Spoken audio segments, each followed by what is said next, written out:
నేను యేసుక్రీస్తును స్వరక్షకునిగా అంగీకరించింది 19వ ఏట.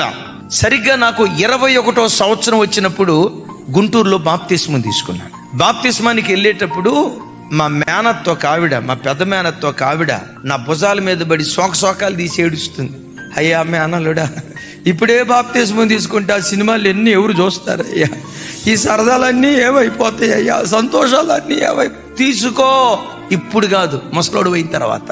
ప్రక్కనే మా నాన్న ఉన్నాడు, మా మేనత్తను పట్టుకొని అన్నాడు, సైతానా నా దగ్గరకు వచ్చి ఒక మాట అన్నాడు, బలిపీఠం దగ్గర అర్పించబడే బలి పశువు యవ్వన బలి పశువు అయి ఉండాలి, క్రొవ్విన బలి పశువు అయి ఉండాలి, బలిష్టమైన బలి పశువు అయి ఉండాలి.